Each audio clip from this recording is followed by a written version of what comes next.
Good morning बच्चों। आज हम पढ़ेंगे कक्षा 7 विषय विज्ञान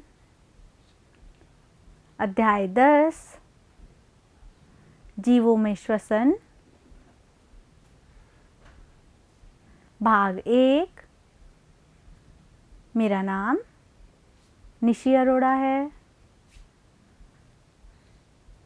और मेरे साथ हैं रामस्वरूप कुमार।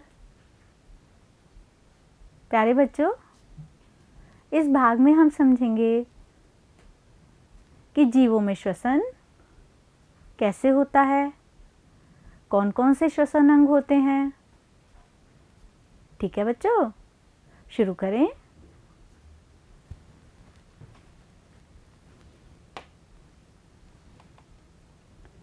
हम प्रतिदिन भोजन खाते हैं। सभी जीवों को भोजन से ऊर्जा प्राप्त करने के लिए श्वसन की आवश्यकता होती है। हम अंतः श्वसन द्वारा जो वायु शरीर के अंदर लेते हैं उसमें उपस्थित ऑक्सीजन का उपयोग ग्लूकोज को कार्बन डाइऑक्साइड और जल में विखंडन के लिए किया जाता है। इस प्रक्रम में ऊर्जा निर्मुक्त होती है। बच्चों, जो हम भोजन प्रतिदिन खाते हैं उससे हमें ऊर्जा मिलती है। और ये ऊर्जा कैसे मिलती है? श्वसन के द्वारा। जो हम अंतः श्वसन द्वारा वायु अंदर लेते हैं वो हमारे भोजन में उपस्थित ग्लूकोज को ऑक्सीजन की सहायता से कार्बन डाइऑक्साइड जल में तोड़ देती है और साथ में इसमें ऊर्जा भी निकलती है। इसी ऊर्जा का उपयोग हम दैनिक जीवन में करते हैं।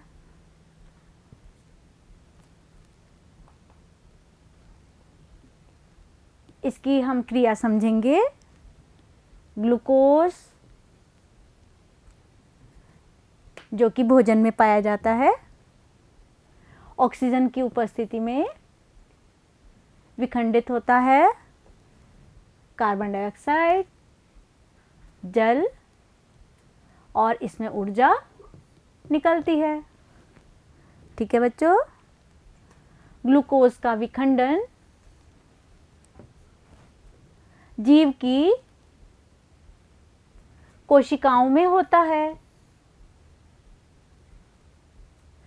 जिसे कोशिकीय श्वसन कहते हैं।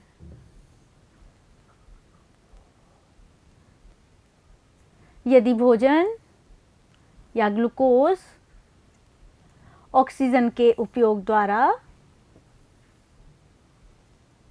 विखंडित होता है तो यह वायवीय श्वसन कहलाता है।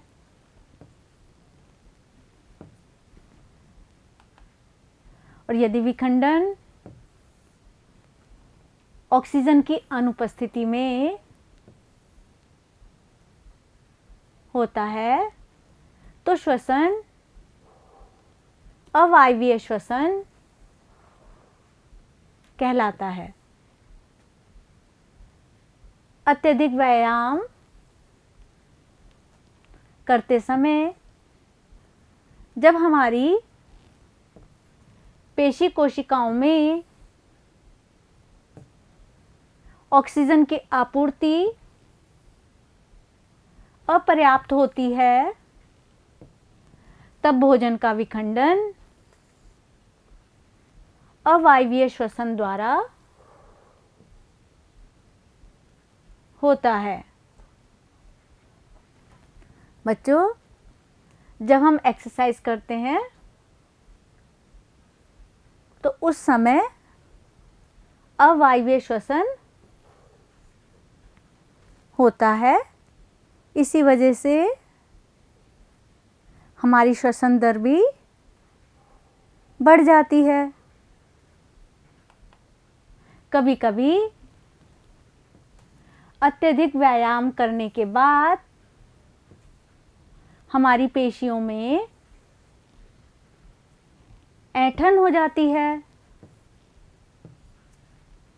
ऐंठन तब होती है जब पेशियां अवायवीय रूप से श्वसन करती हैं। इस प्रक्रम में ग्लूकोज के आंशिक विखंडन से लैक्टिक अम्ल और कार्बन डाइऑक्साइड बनते हैं। लैक्टिक अम्ल का संचयन पेशियों में ऐंठन उत्पन्न करता है। बच्चों, जब हम एक्सरसाइज करते हैं तो हमारी पेशियों में ऐंठन अवायवीय श्वसन के दौरान लैक्टिक अम्ल के बनने से होती है। गर्म पानी से स्नान करने अथवा शरीर की मालिश से रक्त का संचरण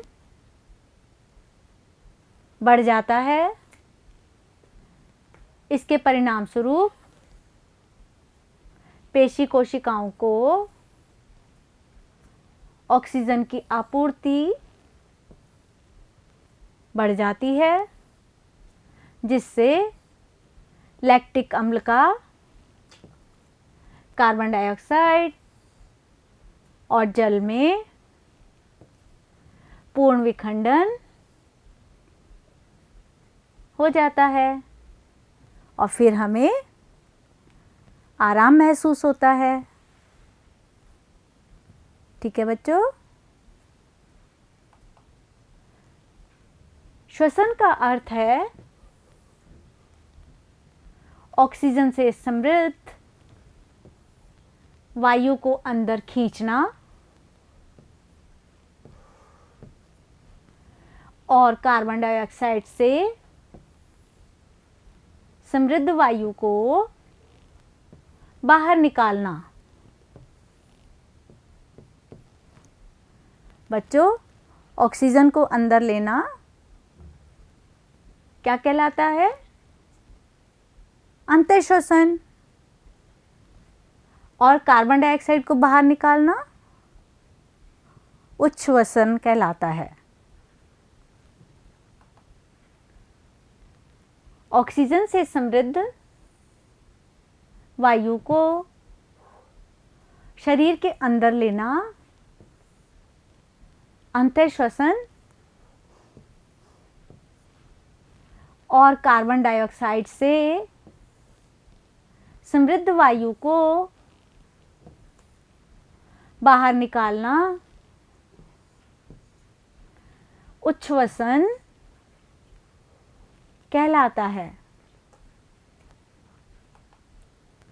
कोई व्यक्ति 1 मिनट में जितनी बार श्वसन करता है वह उसकी श्वसन दर कहलाती है। कोई वयस्क व्यक्ति विश्राम की अवस्था में 1 मिनट में औसतन 15 से 18 बार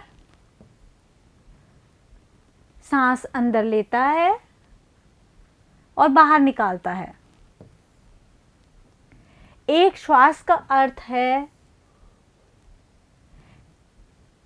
एक अंतःश्वसन और एक उच्छ्वसन, दोनों को मिलाकर ही एक श्वसन बनता है। ठीक है बच्चों, हम श्वास कैसे लेते हैं? हम अपने नथनों या नासा द्वार से अंतःश्वसन द्वारा वायु अंदर लेते हैं, तो यह हमारे नथनों से नासा गुहा में चली जाती है। बच्चों, ये देखो चित्र में, यहाँ हम नथनों से ऑक्सीजन या वायु अंदर लेते हैं, नासा गुहा से वायु कहाँ जाती है? श्वास नली में। नासा गुहा से वायु श्वास नली से होकर हमारे फेफड़ों में जाती है। फेफड़े वक्ष गुहा में होते हैं। वक्ष गुहा पार्श्व में पसलियों से घिरी रहती है।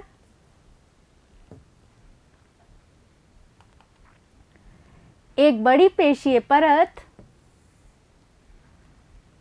जो डायाफ्राम या मध्यपट कहलाती है, वक्ष गुहा को आधार प्रदान करती है। अंतःश्वसन के समय पसलियां ऊपर और बाहर की ओर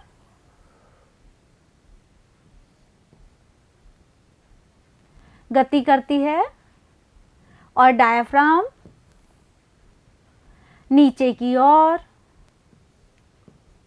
गति करता है। यह गति हमारी वक्ष गुहा के आयतन को बढ़ा देती है और वायु फेफड़ों में आ जाती है।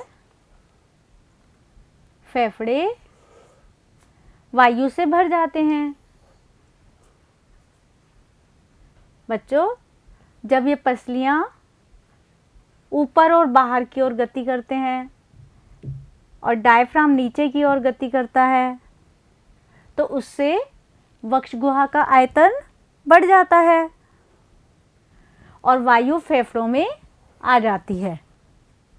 ठीक है बच्चों, उच्छ्वसन के समय पसलियां नीचे और अंदर की ओर आ जाती हैं, जबकि डायफ्राम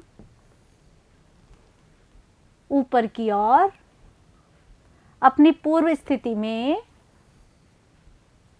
आ जाता है। इससे वक्ष गुहा का आयतन कम हो जाता है और वायु फेफड़ों से बाहर धकेल दी जाती है। बच्चों, उच्छ्वसन में अंतःश्वसन का उल्टा होता है। इसमें पसलियां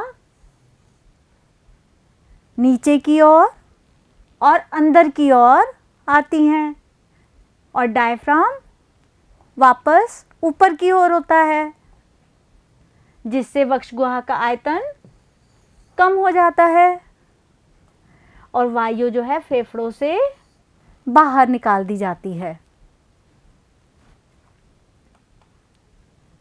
अन्य जंतुओं में श्वसन। बच्चों, अभी तो हमने मनुष्य में जाना कि श्वसन कैसे होता है।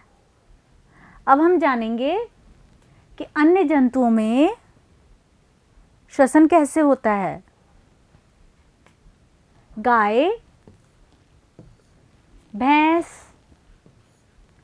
कुत्ते और बिल्ली जैसे जीवों में श्वसन अंग और श्वसन प्रक्रम मानव के समान होता है।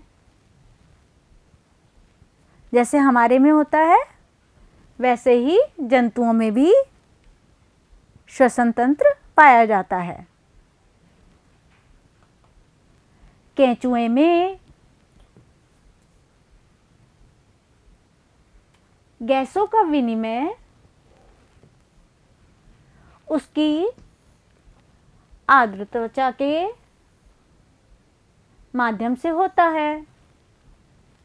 बच्चों, केंचुए में फेफड़े नहीं पाए जाते, उसकी नम त्वचा ही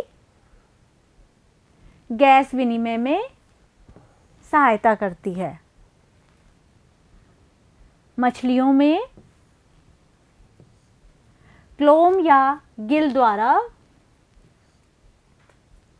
श्वसन होता है। कॉकरोच में श्वास प्रणाल